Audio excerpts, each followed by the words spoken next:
بسم اللہ الرحمن الرحیم ایاک نعبد و ایاک نستعین۔ میرے پاکستانیوں، سب سے پہلے تو یوب کے اندر جو ہمارے فوجی شہید ہوئے اور جو زخمی ہوئے، میں ساری قوم کی طرف سے ان کے خاندانوں کو، ان کے بہن بھائی، رشتہ دار، بیوی، بچے، ماں باپ، ہم سب ساری قوم کی طرف سے آپ کے لیے دعا کرتے ہیں کہ اللہ آپ کو صبر دے اور آپ کو طاقت دے یہ مشکل وقت کا سامنا کرنے کے لیے۔ اور میں یہ بھی مجھے جب میں سنتا ہوں کہ کرم میں بھی کچھ انتشار ہے اور ہمارے پختونخوا میں خاص طور پہ پولیس کے اندر کافی اس سال کافی شہادتیں ہوئی ہیں، تو میں صرف آج ایک بات کہنا چاہتا ہوں کہ میں نے جنرل باجوہ کو جب افغانستان کے اندر پتہ تھا کہ امریکی وہاں سے نکلنے لگے ہیں، تو میں تب سے ان کو کہہ رہا تھا کہ مجھے خوف ہے پاکستان کی سیکیورٹی کا ایشو، کہ اگر وہاں سول وار ہوگی افغانستان میں تو اس کا سارا فال آؤٹ پاکستان میں آئے گا۔ میں اپنی کیبنٹ کو بتاتا رہا، ساری میری کیبنٹ گواہ ہے کہ میں ان سب کو کہتا تھا کہ جو 21 اور 22 کی سردیاں وہ ہمارے لیے بہت اہم، کرٹیکل ہیں، مشکل ہیں، سب کو میں بتاتا تھا۔ اور میں نے جب جنرل فیض کی بات کی اور جنرل باجوہ کو میں نے سمجھایا کہ صرف جنرل فیض کو سردیوں تک اس لیے رکھنا چاہتا ہوں کہ وہ 5 سال سے وہ سیکیورٹی چیف ہیں، انٹیلیجنس کے چیف تھے پاکستان میں، ان کے رابطے تھے افغانستان کے طالبان سے بھی، دوسری حکومت سے بھی، اور ان کا ہونا اس وقت بڑا ضروری تھا جب یہ چینج اوور ہو رہا ہو۔ تو میں نے کبھی بھی یہ نہیں سوچا تھا کہ آرمی چیف جنرل فیض کو میں نے بنانا ہے، کیونکہ مجھے تو پتہ ہی نہیں تھا باقی کون تھے جو رننگ میں تھے۔ لیکن یہ جنرل باجوہ نے اپنی ان کو لوگوں کو بتایا ہوا تھا کہ عمران خان نے فیصلہ کیا ہوا ہے، ان کو میرے خلاف کیا۔ اور جو اصل ایشو تھا کہ جب یہ چینج اوور ہو رہا تھا افغانستان میں، تو یہ بڑا امپورٹنٹ تھا کہ اس وقت جو ایکسپیرینسڈ سیکیورٹی چیف تھا وہ ڈیل کرتا، کیونکہ اگر ہم نے، اور میں میری کیبنٹ گواہ اس کی، میں بار بار کہتا گیا کہ اگر ہم نے یہ صحیح طرح ٹرانزیشن ہم نے نہ کی تو پاکستان کو مسئلے مسائل آئیں گے۔ اور شروع میں کچھ نہیں ہوا، لیکن کیونکہ نہ ٹائم دیا گورنمنٹ نے، جو انہوں نے فیڈرل گورنمنٹ لے کے آئے، نہ ان کو کوئی انٹرسٹ تھا، یہ تو اپنے چوریاں معاف کرنے میں لگ گئے آتے ساتھ ہی، نہ ان کو سمجھ تھی۔ اس کے علاوہ جو مسئلہ آیا، جیسے ہم نے گورنمنٹس اپنی پختونخوا کی اور یہ پنجاب کی جب ختم کی، اور یہ جو کیئر ٹیکر سیٹ اپ آیا، کیئر ٹیکر سیٹ اپ کو ان کو کوئی انٹرسٹ ہی نہیں ہے اس چیز کے اندر، نہ ان کی کوئی اہلیت ہے۔ پختونخوا کے کیئر ٹیکر سیٹ اپ کی بات کر رہا ہوں، وہاں اے این پی اور جے یو آئی وہاں حکومت کر رہی ہیں کیئر ٹیکر کے نام پہ، اور وہاں ذرا کرپشن کی ذرا ریٹ دیکھیں کہ جو کرپشن کس لیول کی ہو رہی ہے، لیکن کسی کو اس کی پرواہ نہیں ہے، صرف ایجنڈا ایک ہے کہ کس طرح تحریک انصاف کو ختم کرنا ہے۔ ہر روز تحریک انصاف کے لوگوں کے گھروں پہ جاتے ہیں، ان کو وہاں پختونخوا میں گاڑیاں اٹھا لیتے ہیں۔ پختونخوا کے اندر جدھر خاص طور پہ کنزرویٹو ہیں لوگ، ادھر گھروں میں بھی گھسنا شروع ہو گئے ہیں، اور صرف کوشش ادھر بھی اور سارے پاکستان میں ہے کہ اس وقت تحریک انصاف کو کیسے ختم کرنا ہے۔ سارا انٹیلیجنس ایجنسیز کی کانسنٹریشن بجائے یہ کہ وہ دیکھیں کہ ملک کو سیکیورٹی دیں، جو کہ یہ پھیلتی جا رہی ہے، یہ جو دہشت گردی ہے، بجائے اس کے اوپر کانسنٹریٹ کریں، وہ ساری کانسنٹریشن ہے کہ اس پارٹی کو کیسے ختم کرنا ہے۔ الیکشن آ رہے ہیں، الیکشن سے پہلے پارٹی کو کیسے ختم کرنا ہے۔ میں آج اس لیے بھی آپ سے بات کرنا چاہتا تھا کہ مجھے عجیب سی خبریں آ رہی ہیں، جو لوگ جن کو اس وقت رکھا ہوا ہے جیلوں کے اندر،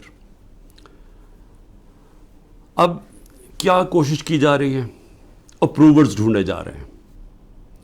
ہمارے لیڈرشپ سے یا وہ لوگ جو پکڑے ہوئے ہیں ان سے اپروور کیا بن رہے ہیں، اپروور کا وعدہ معاف گواہ کیا ہے کہ جی یہ کہیں کہ یہ عمران خان کے کہنے کے اوپر ہم نے یہ کور کمانڈر کے گھر میں حملہ کیا، اور وہاں جا کے یہ بھی سننے ہیں، ذرا سنیں بات، کہ وہاں جو کاغذات جو سیکرٹ فائلز پڑی تھیں ان کو کسی طرح آگ لگانی تھی یا کیا کرنا تھا۔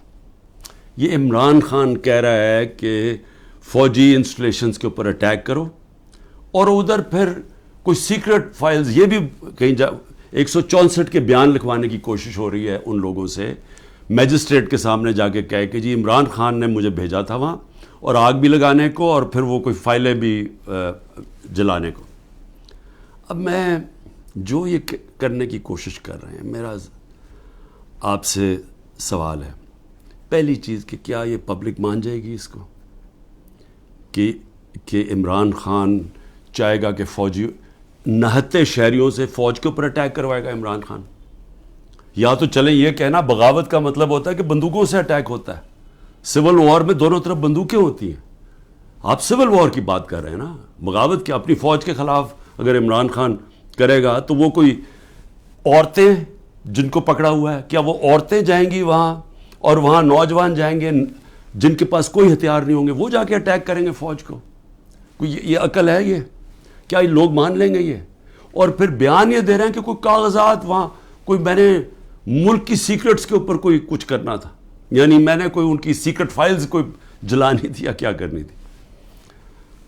عمران خان کا جینا مرنا پاکستان میں، اس کی کوئی باہر نہ پراپرٹیز ہے، نہ پیسہ ہے، نہ بینک اکاؤنٹس ہیں۔ کیا وہ جس ملک کے اندر جینا مرنا چاہے گا، وہ چاہے گا کہ اس ملک کی فوج تباہ ہو جائے؟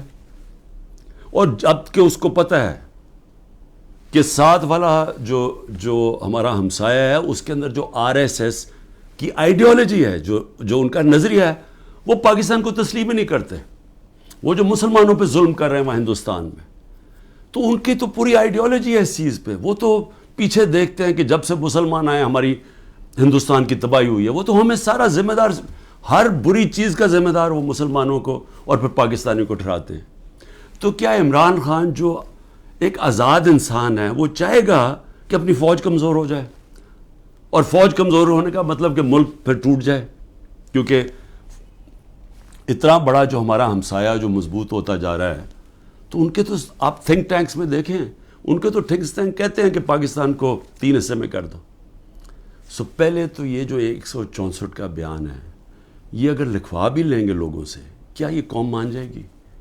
کیا 9 مئی کا قوم مان گئی ہے کہ یہ عمران خان نے ساری سازش کی تھی؟ یعنی اپنے اوپر یہ حملہ کروایا پہلے کمانڈو سے، اور اپنے آپ کو پھر اس نے جیل میں ڈلوایا، اور پھر وہ سارا پلان کے تحت اس نے فوج کے اوپر حملہ کروا دی۔ کیا یہ قوم مان گئی ہے؟ یہ جو سازش ہے، بغاوت ہے، یہ قوم مان گئی ہے کہ عمران خان بہت بڑا غدار ہے؟ اور اگر آپ نے چیک کرنا ہے تو اوپینین پولز دیکھ لیں، سرویز اٹھا کے دیکھ لیں، کوئی سروے اٹھا کے دیکھ لیں، دکانوں میں نکل جائیں، بازاروں میں پوچھیں کہ کیا یہ واقعی عمران خان نے بغاوت کی تھی؟ اور میں آپ کو اس لیے یہ کہہ رہا ہوں کہ دیکھیں، جو پبلک اوپینین ہے وہ اس طرح کنٹرول نہیں ہو سکتا۔ آپ پروپیگنڈا سے پبلک اوپینین کو نہیں کنٹرول کر سکتے کہ یہ اگر 164 کا بیان آ بھی جائے گا، عمران خان کو جیل میں بھی ڈال دیں گے، سزا بھی دلوا دیں اس کو، سالوں میں جیل میں رکھ لیں، کیا قوم مان جائے گی اس کو؟ کیا دنیا مان جائے گی؟ کیا جو بیرون ملک پاکستانی ہمارا سب سے بڑا اثاثہ بیٹھا ہوا ہے، 1 کروڑ پاکستانی باہر بیٹھا ہوا ہے، جن کی دولت سارے 25 کروڑ پاکستانیوں سے زیادہ ہے، اور وہی پھر سے میں کہتا ہوں، جب انشاءاللہ اس ملک کو ہم اٹھائیں گے ایک دن، تو وہ ان کی انویسٹمنٹ آئے گی جو بچائے گی شروع میں پاکستان کو، اور پھر دنیا سے انویسٹمنٹ آئے گی۔ تو میں ایک تو یہ کہنا چاہتا تھا کہ یہ اور کئی لوگوں کے اوپر تشدد کیا گیا ہے، بری طرح تشدد کیا گیا، اور صرف یہ بیان دلوانے کے لیے۔ اس کے علاوہ جو ہمارے سینئر لوگوں کو رکھا ہوا ہے جیلوں کے اندر ابھی تک، ان سے صرف وہ کہ جی بس بیٹھ کے کہہ دے کہ میں تحریک انصاف چھوڑ رہا ہوں۔ پھر ایک اور سازش چل رہی ہے، وہ کیا ہے؟ سازش یہ ہے جی کہ ہمارے اندر لوگ چھوڑے ہوئے ہیں، ہماری اپنی پارٹی کے، اور وہ جو جن کو انہوں نے توڑ لیا، جن کو انہوں نے کہلوا دیا کہ جی اب تو عمران خان کے اوپر کانٹا ڈال گیا، اس نے تو آنا نہیں ہے، تو وہی لوگ جا کے ہمارے لوگوں کو، جو ہمارے ٹکٹ ہولڈرز ہیں پنجاب میں، یا جو ہمارے ایکس ایم پیز ہیں، ان کو جا کے کہہ رہے ہیں کہ جی اب عمران خان نے تو آنا نہیں ہے. اس کے اوپر تو فیصلہ ہو گیا کہ اس کے اوپر تو ہم نے کانٹا ڈال دیا، تو اس نے آنا نہیں ہے، پارٹی بھی ختم ہو جائے گی اب.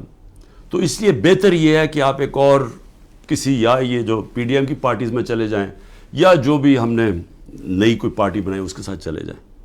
یہ ایک پروپیگنڈا چل رہا ہے ہمارے لوگوں کو. لیکن میں آج سوال پوچھتا ہوں کہ کیوں نہیں پارٹی ٹوٹ رہی؟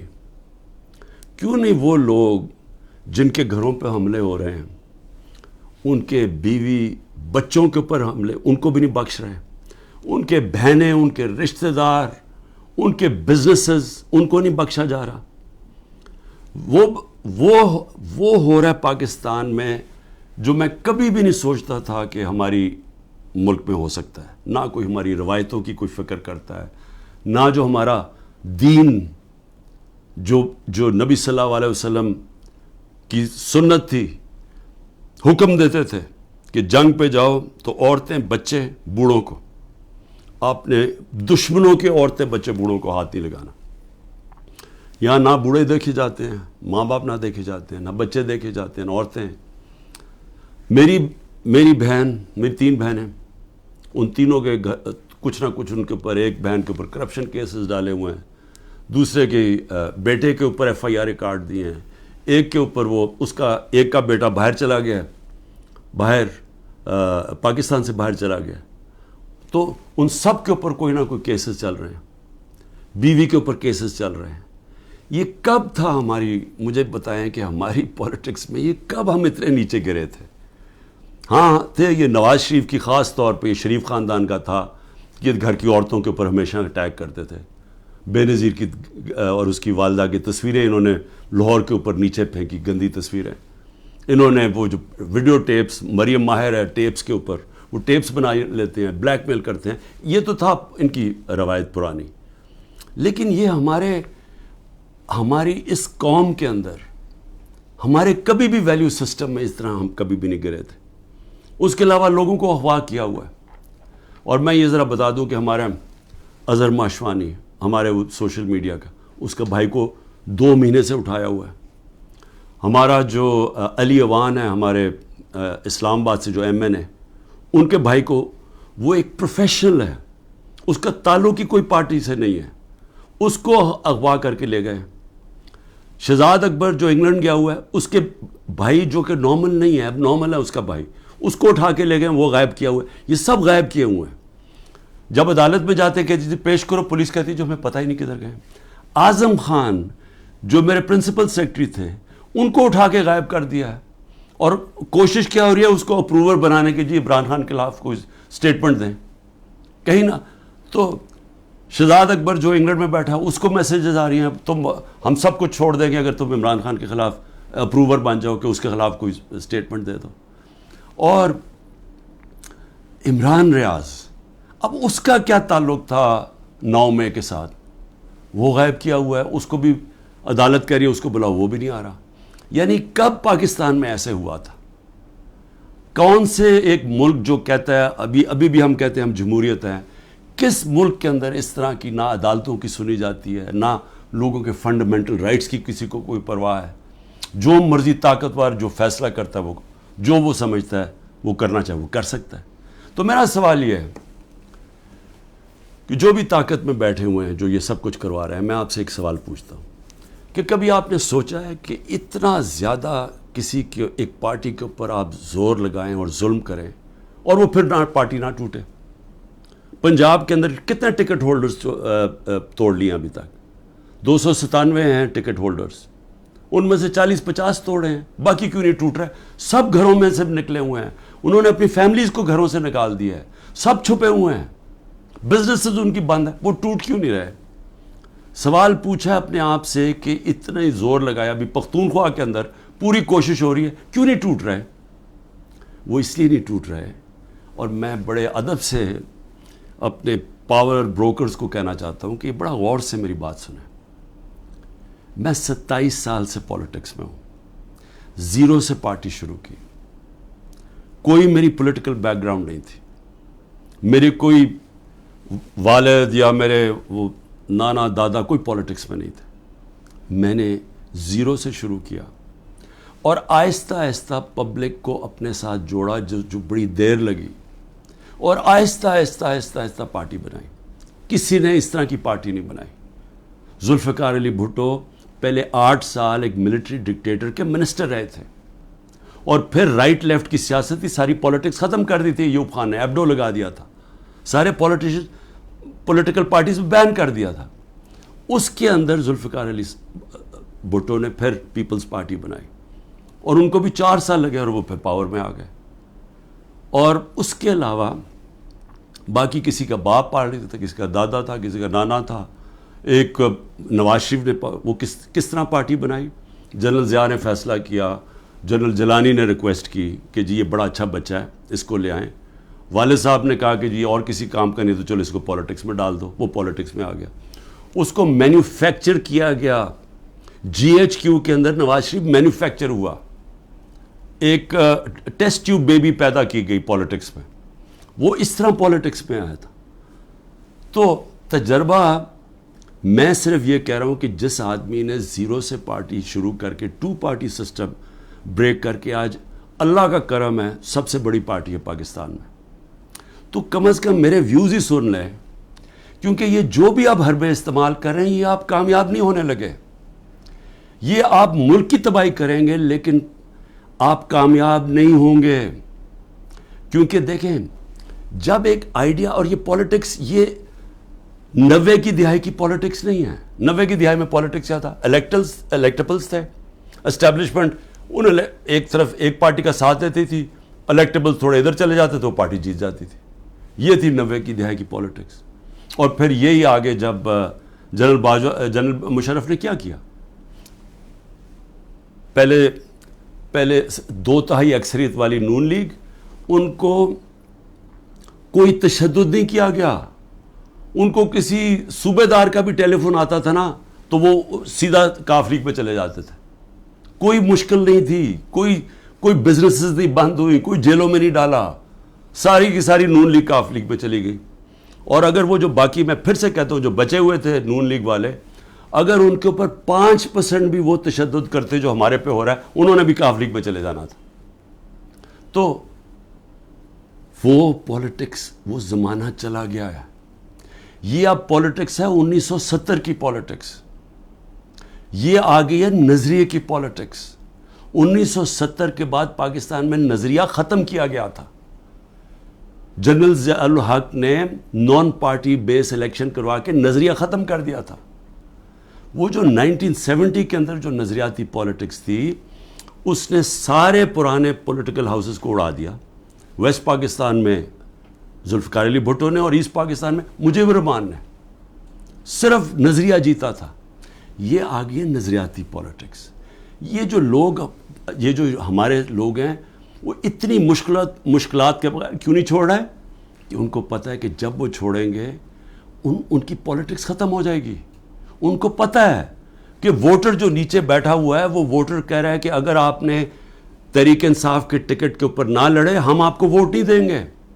وہ لوگ کہہ رہے ہیں جن کے اپنے ووٹ بینکس ہیں، ان کا اپنا ووٹ بینک کہہ رہا ہے کہ آپ کو صرف ہم تب جتائیں گے جب آپ تحریک انصاف پہ کھڑے ہوں گے.